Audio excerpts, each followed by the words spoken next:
What is going on? What is going on? We are back in black in the building. Man, there's so much shit going on. So much shit to talk about, but man, we gonna get into it, man. Shout out to everybody at the Court Plantation. I know how that shit feel, man. The shit is not fun. It's not easy. It's not something that I think is meant for black folk as a whole. That infrastructure is not meant for us, especially these spineless cave dwelling from the Caucasus Mountains. As Cat Williams says, that is not my baby. That is not my son. That is a Caucasian. But anyway, shout out to everybody out there that's at the Court Plantation handling business right now, making it do what it do. Shout out to you. Shout out to everybody out there that is handling business and paying bills and doing what they need to do. Shout out to everybody that's investing and reading. I was investing today. We purchased some more stock. Not NFTs, but ETFs, man. Get on those exchange traded funds, man. You know what I'm saying? If you want to know a lot about stock, go check out Dr. Boyce Watkins or go check out EYL, Earn Your Leisure. It's a very good podcast. We're going to get into that. We're going to get into all that, how it relates to us. We're going to talk about Arvinscott, how he got assassinated while in the hands of custody, aka law enforcement, aka race soldiers. We're gonna talk about that as well. We're gonna talk about all the Sambos and Coons and all the motherfuckers that's still making excuses for the white dominant society, thinking like, oh well, man, racism ain't that bad. That bullshit. So we're gonna talk about a lot of that today. Man, I hope everybody's day was great. I hope you were able to learn what you needed to learn. As Morpheus in The Matrix said, what was said was meant for you and you alone. So shout out to everybody out there that's handling business. Shout out to all the finessing ass motherfuckers too. It's a lot of finessing motherfuckers too. Shout out to the internet service. If the shit is fucked up, then I don't know what to tell you. Sometimes the shit works, sometimes it don't. Shit, hell, my sister was telling me, hey, man, text me when you go live because the shit don't be telling me no more. So, shout out to everybody out there, man. If you got Cox Cable, man, you already know what it is. So, shout out to everybody out there that's doing what they need to do. Right now, I'm drinking ginger and turmeric tea. Gotta drink that. Got the lemon water right there, too. Man, we gonna get up to a lot of shit today. Shit doesn't really surprise me, man. A lot of the racist shit that I see going on. It was a racist cop. I think he was drunk. Then I seen this thing on Twitter. I think that Tariq had posted of this white dude that had a meltdown at the damn job. And then they try to victimize the dude. Like the black dude was going too hard on him. That shit was crazy. When apparently, then they said he was drunk. Well, that's no excuse either. Black people can't be drunk at the job. Black people would have got fired. But only white people could get away with that. I'm also going to be talking about Doubting Thomas. This is a great movie. Y'all need to go check it out. It's on Amazon Prime, if I'm not mistaken. Very, very good movie. I was rolling watching that shit. So shout out to everybody out there that's handling business. We're going to get into it because, man, I got shit to do. So we're going to get into this shit, get it cracking. Oh, yeah, shout out to everybody out there that's selling pussy. There's a lot of women out there selling pussy right now to this day. God damn. Shit, they like, shit, COVID is over with now. Shit, my pussy ain't got that shit. I'm selling my shit. So shout out to all you women. Shout out to the niggas that's buying it, too. And I'm one of them, too. So if your shit is for sale, but first, we got to check the Carfax on that pussy. A lot of y'all pussy hoes need oil changes and a radiator flush on y'all shit. So shout out to all y'all. Let's get into it.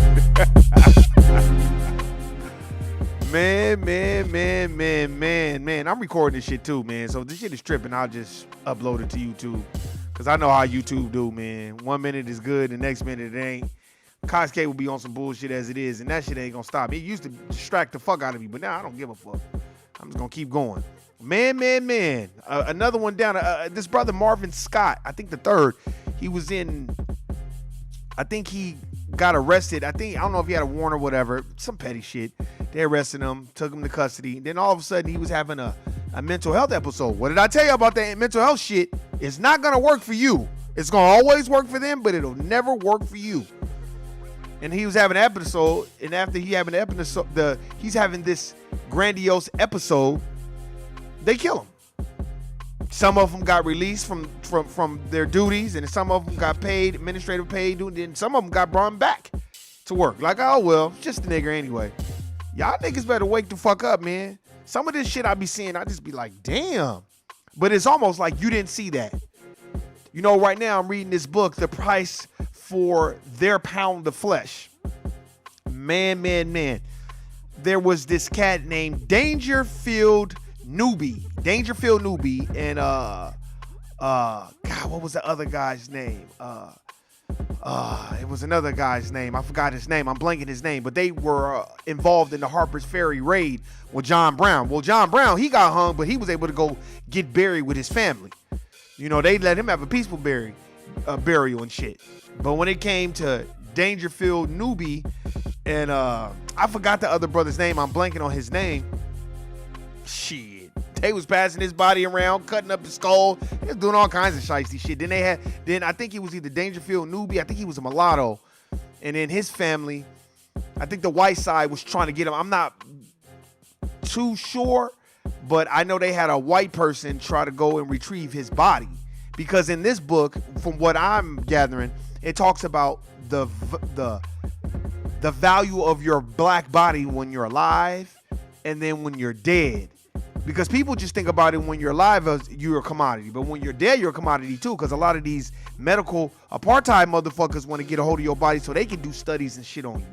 Then it talks about how a lot of, you know, some of the elderly black folk, they were used on the plantations for guidance and to nurse the kids and help basically take care of the white kids too. It's a crazy book, man. It's not a difficult read, but it's kind of like, God damn. Then it's the value, how they would value their commodity, their slaves. They would value their slaves. That's why they would treat black women. You know, a lot of the slave owners, they love black women because they know, okay, this bitch could have a whole bunch of kids and I ain't got to go buy new slaves. So that was a commodity too within itself. Ain't that crazy? Then when black people have too many, oh man, you got too many kids. Ain't that crazy? Man, so much shit and information in that book. And just like how I said, they allowed John Brown, even though he committed treason, they allowed him to have, they hung his ass. And then after that, they let him have a proper burial. But everybody else, Dangerfield, Newby, and all the rest of those motherfuckers. And I think from what the book has said, that Frederick Douglass was the one who secretly introduced them to John Brown. John Brown told him to do, Frederick Douglass was like, shit, y'all niggas, that's a suicide mission. And I think it was either Dangerfield, Newby, one of them, they got shot right when they ran up on them. It's crazy, man. Just reading this shit, I'm just like, God damn, man. So much vital information and how the slaves, you know, we were the first stock. We were that's why white folks are so good at it, because we were the first stock. I always say this though, ain't that a bitch how they were just giving away free land? How you gonna give away some land that ain't even yours? And then promise niggas land after we done built the country, and then I was like, fuck y'all niggas, we ain't giving y'all shit. So it's like, the shit that I see today, it doesn't surprise me. And the reason why it doesn't surprise me, because this is life. You know, this is life. You know, I often talk about, y'all always hear me talk about it. You know, I'll tell you this. Every other racial group, they get a pass. Every other racial group, they get land, wealth, resources. And then what they do is they talk shit about the niggas. And then a lot of these racial groups, they get on these core plantation jobs. Oh my God, they're the worst. Oh my God, I've never seen so many Asian Sambos and Latino coons in my life. Oh my God. It almost kind of be like, are you serious? But what can you do? You know, I was watching this movie too before I started playing the footage. You know, they got some audio of Marvin Scott and, you know, stuff like that. I was watching this movie called Doubting Thomas. Well, spoiler alert if you ain't watched it. I was telling the homie, shout out to my homeboy Nick. Nick was going to try to come through tonight, but he had shit going on, man. They got shit going on, so they ain't going to be able to come and make it. I appreciate him coming when he come. Shout out to him. Shout out to Don, man. In this movie, I had text Nick, hey, man, watch this movie. But I hope you saw it already. If you didn't see it, it's all good. But in this movie, basically, it's based on a true story. This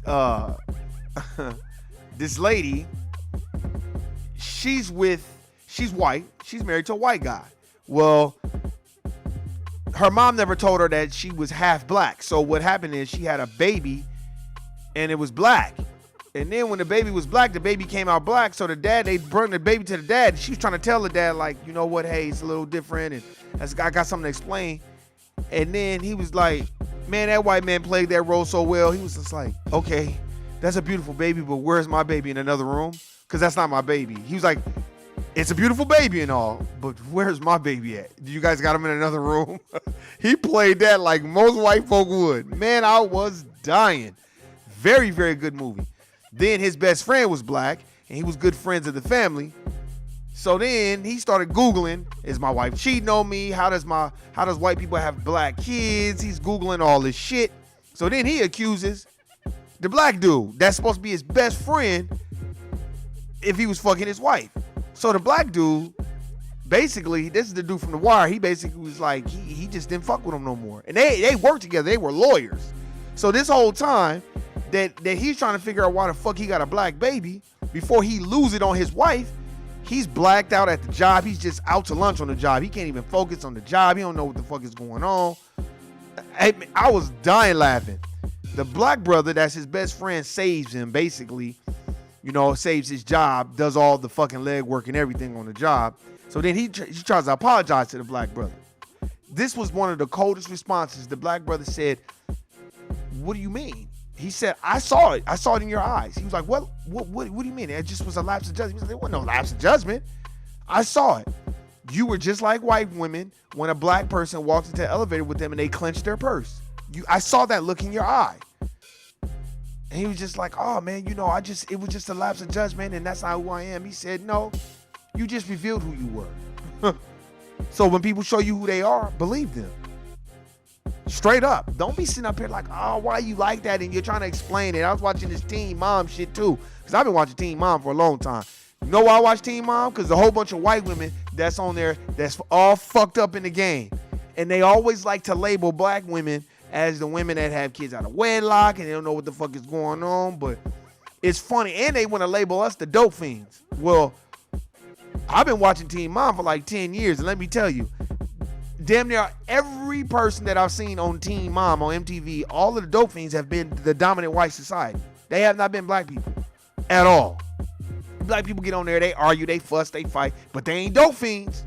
And I ain't never seen so many white folk be on code and act like the people that's not dope fiends are dope fiends. It's like, no, he's not a dope fiend. It reminds me of the Court Plantation. The motherfucker go do black tar heroin in the bathroom and come out and everybody act like he ain't doing that shit. It's 20 degrees below zero and this motherfucker is sweating like a pedophile at a kindergarten graduation and ain't nobody saying shit. So it's like, man, that's crazy. So it's like, when you see these things, you kind of just be like, wow, man. And then one of the girls that was on Teen Mom, she had called Kamala Harris colored. But my thing is this. See, she wasn't a bright, young girl. She was young. She didn't understand. Anybody smart would have been like, but then why do y'all always talking about people of color? See, that's why you don't use people of color. Because then anybody can superimpose or juxtapose themselves in that situation. No, black, native black, foundational black American. We're not no people of color. That could be an East Indian, Kamala Harris. That could be a dark-skinned Latino brother. Because let me tell you, no other racial group wants to claim us until it's beneficial for them. When it's no longer beneficial for them, I'm not black, I Latino. I'm not black, I Puerto Rican. I'm not black, I Cuban. I'm not black. You know what I'm saying? Everybody want to play black and dress up in garb and act like they black, and when it comes to hip hop and R&B and rapping, but then when it comes to the police coming, oh, papi, I not black. That bullshit. So you gotta watch that shit, man. But man, here, look, I'm gonna play some of this footage.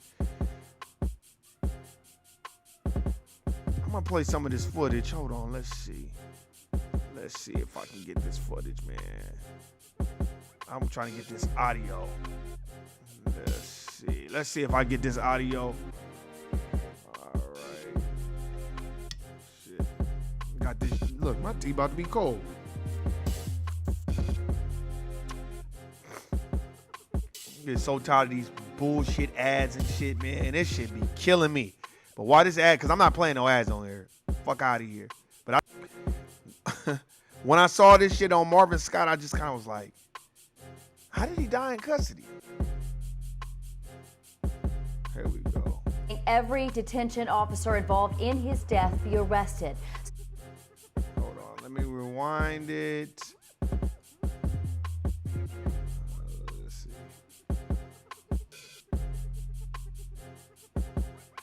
All right, hold on. Let's see.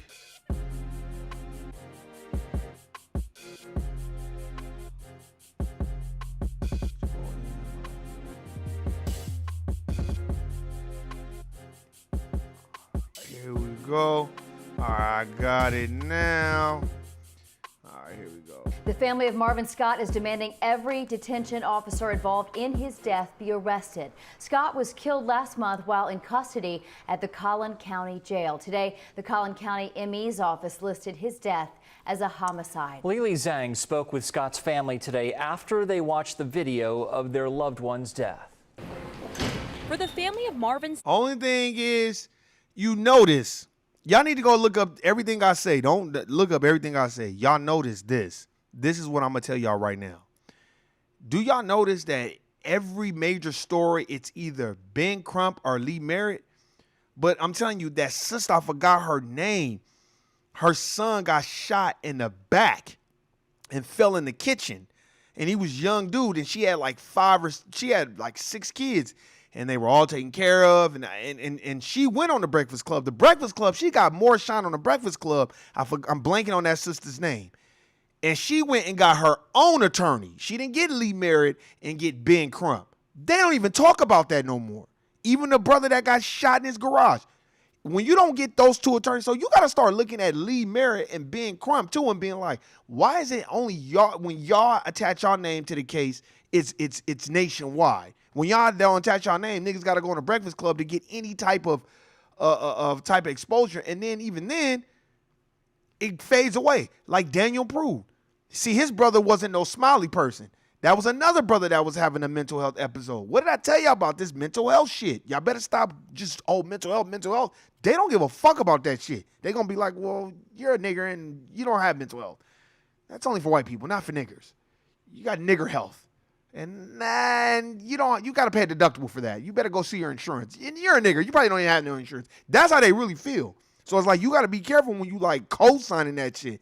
And the only reason why I've learned it, because you have to look at everything that they put in front of you and co-sign. When major people that are a part of the dominant society starts co-signing shit like mental health, then you need to look and say, okay, well, this ain't that great. Why are they co-signing it? Because it's so funny. Mental health has been around forever.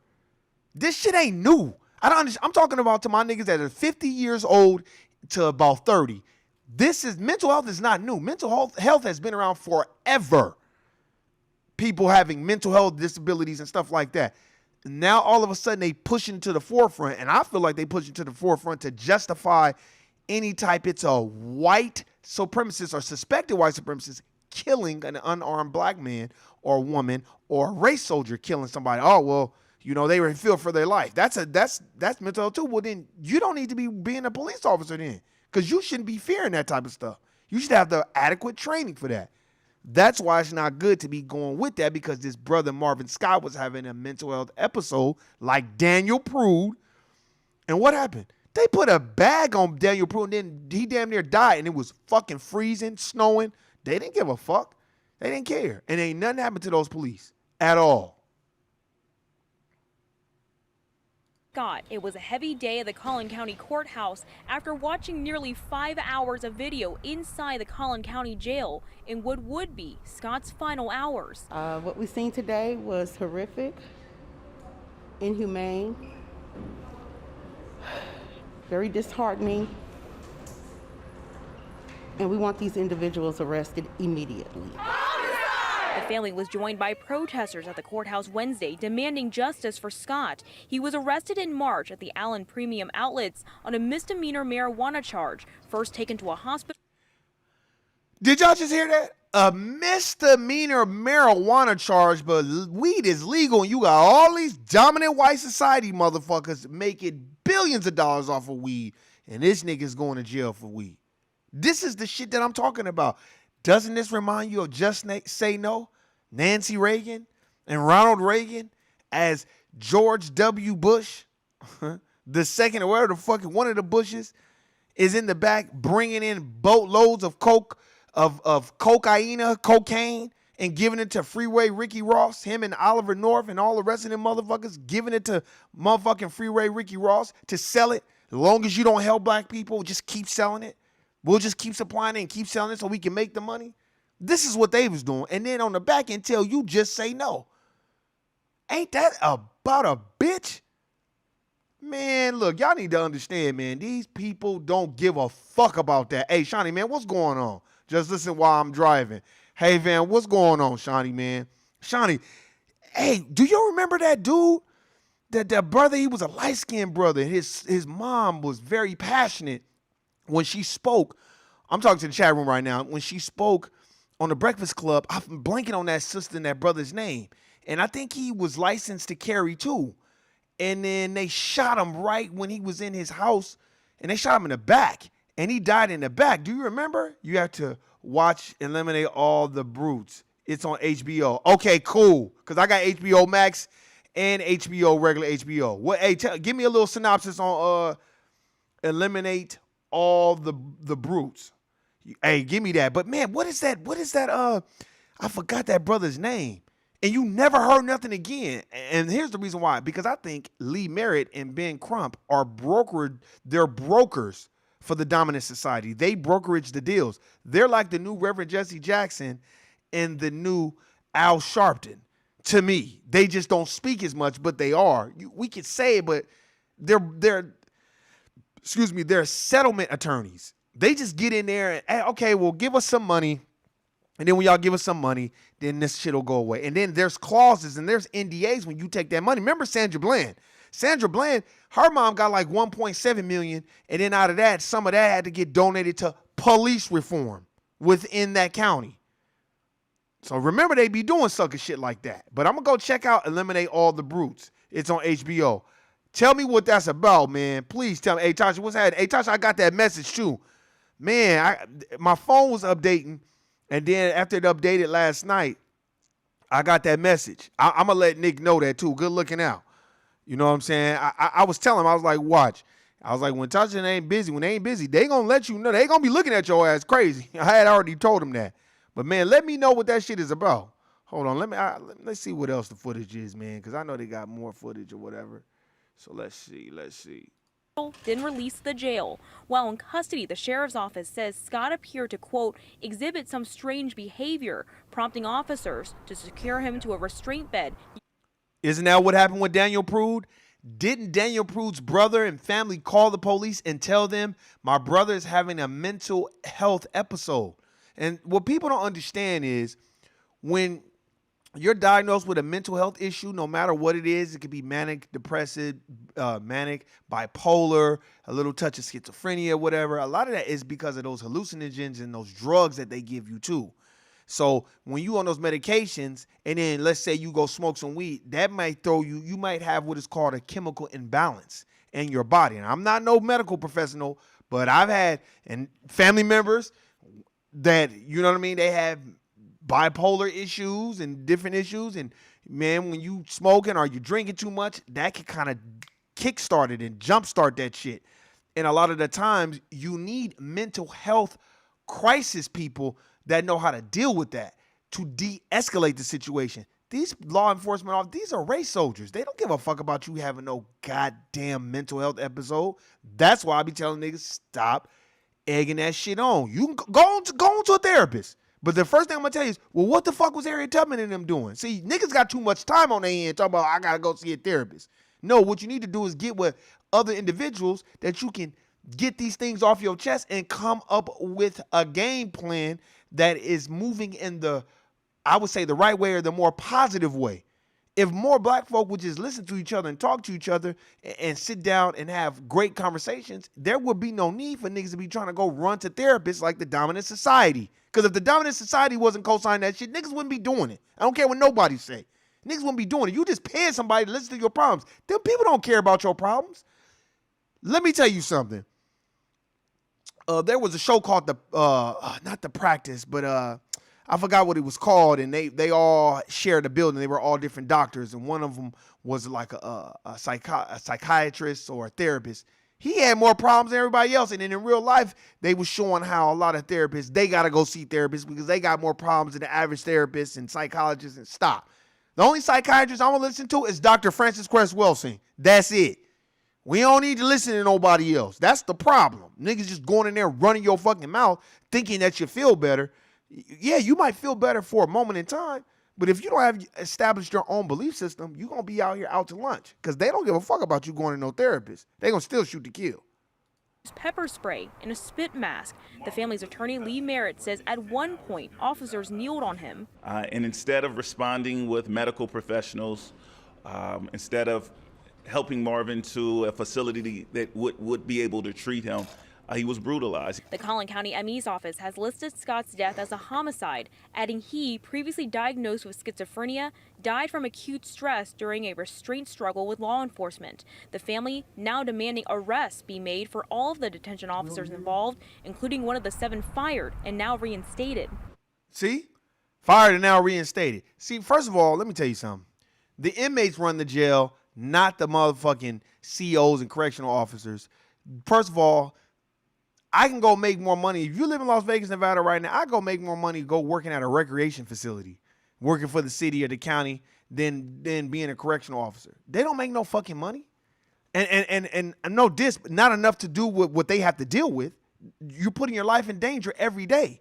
I mean, every day. The odds for you getting hurt, stabbed, spit on, you know, just anything are much greater than a person working at a Boys and Girls Club or a recreation center. You know, passing out balls type shit. So it's like, we have to understand, look at the economics behind certain things. I can only use Las Vegas, Nevada. I remember I met a teacher. This nigga was like, man, I only make $36,000 a year. I'm like, damn. I know people that work at for recreation. These motherfuckers making $78,000 a year. They ain't even got no degrees. So that should tell you. But they can tell you to go get all these credentials to go be a motherfucking teacher, and they only want to pay you $36,000, $40,000. What can you do with that? If you done spent $20,000, $30,000, $40,000, $50,000 in school trying to get your teaching degree and get your license so you can teach. You know what I'm saying? And then on top of all those situations, too, let's not get it twisted. I remember I was watching TV. Man, they had so many school policemen stealing laptops and shit, but they got the ringleader. Of course, he was a nigga, and they put his face all over the motherfucking news. But I'm like, well, what y'all expect them to do? Y'all niggas ain't paying them shit. It ain't like he can manhandle none of these kids. And a lot of these kids, they don't need to be manhandled. They need more inspiration. They need teachers that really care. How you gonna expect teachers to care when you don't want to pay them nothing? You're showing them what they worth. So if I go to school and spend $40,000 in school to get my teaching degree, and then all you want to pay me is $40,000, then I'm not even breaking even. So that doesn't even make sense. I can go park cars in Las Vegas, Nevada, and make $70,000 a year, depending on what hotel I work at. So it's like the economics behind certain things don't even make sense. You're already setting people up to fail. So now you're putting young black kids in a classroom with a bunch of disgruntled, dominant society white teachers that ain't even making the money. They don't give a fuck. They don't care. They're like, fuck it then. He don't want to come to school? Fuck him. Oh, you don't want to learn? Fuck you. Get out my... That's why it's like that. So you got to look at that situation first. Then on top of that, if somebody's diagnosed with schizophrenia or little small term of schizophrenia, black folk know how to deal with black folk. But like I said, I have family members like that. You just be like, all right, man, long as you don't get the tripping, because you get the trip, you gonna get your ass whooped in here. Schizophrenia and bipolar or not, nigga. You gonna get your ass whooped in here. And then that nigga know how to calm the fuck down. Straight up. But you know what? We're putting ourselves at a disadvantage expecting for the dominant society to come in there and be the moral compass of what we should be doing. And that ain't cool. When I was watching this, I felt like I wanted to be there before I couldn't. It's too late. All in the hopes of justice, they say. And we ask for justice because at this point, that's all. And let me tell you, like I said before, justice is murder. Really, you can't even get justice. That brother is dead. And he had a mental health episode. So where the fuck is all these people talking about mental health? See, what have I said, man? I don't claim to have known anything, but I'm going to tell you this. When the dominant society is co-signing something like mental health and pushing it on people and got everybody saying it, now no diss the Breakfast Club and people that, mental. I'm not saying don't go see a therapist, but I'm going to tell you this. A lot of niggas don't. I'm talking about niggas that work hard for their money and scratching and surviving. They ain't got no motherfucking therapist on the brain. Niggas is trying to make it through the day. They trying to make it through the week, so when they get that paycheck, they able to pay their fucking bills. And I don't know, Destiny Child's type shit. See, I think when we move up the economic ladder, wherever we're at, we just assume everybody is there. So when some of our economic problems fall off and then we take on bigger economic problems, or cash flow problems or currency problems, we feel like everybody's going through. No, everybody's not going through that. So you have to look at those things too. So I think it's very imperative for people to be mindful for what they say, especially if you're a thought leader or you got people that's watching you and shit like that. Because like I said, man, everything that happens in regular life, it happens in the Matrix. And when I mean the Matrix, I mean corporate plantations, I mean corporate America, I mean all that stuff. Look at that cop that look at that cop that made a video mocking LeBron James and all that, because really they want to tell him, nigga, shut the fuck up and dribble. Nigga, we don't want to hear from you. Because you're going to be calling us too if somebody come fuck with you. Unless you like DeMar DeRozan. He didn't call them motherfucking police. Nigga tried to break in his house and he drew down on that motherfucker.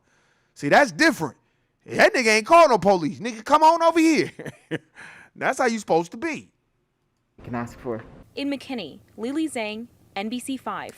Sheriff Skinner's office did not comment specifically on the video viewed by the family today, but the sheriff has said he disagrees with the decision to reinstate one of the 7 fired officers. That was done through an appeals process. Through an appeals process. Wow. Hey, man, I'm telling you. That shit is crazy, man. Shit is crazy. Don't make no sense. I'll tell you what you say. I've been missing the lies. I know. I was just saying that. I was just telling Shawnee, I'm like, man, my sister was like, nigga, you want to text me or something, man, because I'm not getting the lies, man. And then Shawnee, what you say? You just happened to be scrolling through YouTube and so I was like, man, they not gonna tell y'all. They ain't gonna tell y'all I'm lying. Now I bet you if I was on here talking a whole bunch of shit about niggas and talking about what about black on black crime and Joe Biden is amazing. Oh, nigga, you will get every update and everything. They want motherfuckers that are in alignment with the bullshit. They don't want motherfuckers that are oppositional or contrarian. You know what I'm saying? Like, even when I was reading this book, because I'm not done with it, it's a very good book. I like to take it down and take notes and highlight as much as I can. But it was just so funny because I think it's the Canebrake Plantation. First of all, let's just say this. The Southern Mutual Life Insurance company, that was the major insurer of slaves. Because y'all have to remember this too. I didn't know this. I think it talks about it a little bit in Slavery by Another Name, but in this book, it breaks that shit down. Well, that insurance company, a lot of these white dominant society slave owners, they was going out and taking life insurance policies on their slaves. And what would happen is, let's say a white person killed another white person's slave. He had to pay for that. You had to pay. It wasn't no going to jail. You just had to pay. You had to throw bread at it. Like, okay, well, he was worth, how much was he worth? Well, I last got him approved and he was worth $1,000. Okay, well then here go your $1,000. He didn't go to jail or none of that shit. So a lot of these slave owners, they was making so much hand over fist money. It's like, nigga, what? And you're gonna tell black people, foundational black people in the United States of America Incorporated, that nigga, we don't deserve no fucking reparations? And y'all niggas had slave after slave after slave after slave after slave doing just free labor, building everything. Y'all wasn't building shit. Go get medical apartheid. Y'all niggas was too busy getting yellow fever, nigga. That's what happened to y'all niggas. Niggas was mad at them motherfucking black people. Like, why the fuck these niggas ain't getting sick? Listening to, as the homie Shawnee had to remind me, listening to James Sims or John Sims, the first fistula. That motherfucker was operating on black women and not even giving them anesthesia. They had anesthesia, then he didn't want to give it to them. Talking about they black, they can't feel shit. Well, nigga, what? And then it's like, as you read it, you see how much, because back then in like 1859 and the antebellum period, nigga, slave then was like $1,000 for a slave, between $250 and $1,000 for a slave, depending on you a male or woman. That translates to like $17,000 right now. $17,000. So just imagine if you got 30 slaves on your motherfucking shit, just doing everything for you. 17,000 times, let's say 10. Nigga, what?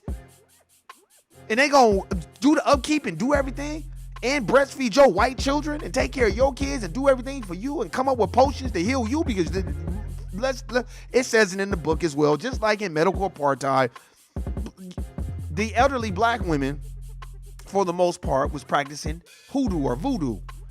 So they would cook up natural potions to heal people. Most of the black women were natural botanists. They knew how to cook up potions and gather things from the earth and make up potions to heal people. You know what I'm saying? That's why they don't like voodoo. That's why they don't want people. They don't want white people. No, white people don't want black folk nowhere around voodoo. You better not even mention that shit. Guilty, nigga. No. Well, that's my religion. It ain't your religion no more. You better go praise Cesare. You praise the God we gave you, you fucking nigger. You don't go worshiping nobody that look like you. We're white and you're niggers, and you do what we tell you to do, which means you don't go worshiping no Ogun. And that's what it is. And they keep talking about Nat Turner in this book too, how they just want to study anybody that was black. And if you read Medical Apartheid, those medical facilities was having so much, like, they loved it. Oh, when it was a public hanging of a black person, droves and droves of people would come out in droves and just sit up there and watch a nigga get hanged. They loved it. But you want to tell black folk we're the volatile people? That's why they so quick to be like, oh, don't get so violent. And then they throw those broad and ambiguous terms around like thug and ghetto. Ghetto's the new term for black people. You know, that type of shit. And then they be like, oh, I don't, nigga, what? Wake up. Understand what the fuck is going on. You have to study, man. If you don't do nothing but 5 minutes a day, just read 2-3 pages, man. Highlight what you read. You learn more that way. Don't try to be a speed reader so you can say you read the book. No, don't do no clown shit. Just read the book and take your time. Everybody reads and has other things going on. I haven't been reading as much as I used to because I got other projects and other things that I got going on. But, man, it is very imperative if you can't read as much as you can. Why? Because it's food for thought. It's food for your soul. When you're on the internet and you're watching shit, make sure you're watching things that are productive. Go check out Earn Your Leisure podcast. It breaks down stock, bonds. It breaks down ETFs, exchange traded funds, and things that we need, man. Look, like Dr. Claude Anderson said, we don't have no economic base. Because for one, we don't even want to support black businesses. My question to anybody out there, when's the last time you supported a black business? Because I can tell you, I supported Cookie Confident, Tahuti my Herbs, Black and Noble, Mix of Health. So, nigga, I stay fucking with them. I'm still using the toilet tissue from Freedom Paper Company. I don't give a fuck how late they brung it to me, nigga. I fuck with it. You know what I'm saying? That's what it's about. Even black authors, try to go buy black authors books. Now, you know, if they a coon or a sambo, I don't know. You go buy that. You know, like the next big thing that I want to get is I want to get Buck Breaking. I know Tariq is going to put it on streaming. I can't wait till he put it on streaming because I got a janky-ass DVD player. That should be cutting out. And, you know, it's cheap. You know the little DVD players they give you when you buy other shit? So my shit is janky. So hopefully he'll stream it. But I want to buy the DVD because I just want it as a collectible item. Because you're never going to get this type of shit again. Niggas need to stop pocket watching me, people, and just go support. It's not hard to just support a person. If your intentions were good, that's all that matters. Who give a fuck? Don't be hunting a motherfucker down. I even have to do that. Oh, I paid, man. Why they ain't get here? Man, they'll get there when they get there. If you're feeling like it's some bullshit, then email the people. I told this story. I tell it again. I always buy my herbs all the time. I waited the whole 30 days because he says it on his website. Between 7 and 28 business days, man. I'm actually preparing this shit and making it myself. This ain't no fucking regular vitamin. So I respected that shit. So guess what? On the 29th day, all I did was send an email. I thought it got lost in the mail or somebody stole it during the mail. I'm not tripping. I'm like, hey, I just want to see if my item got lost in the mail. You know, woo, woo. They looked up my shit and they was like, oh, my bad.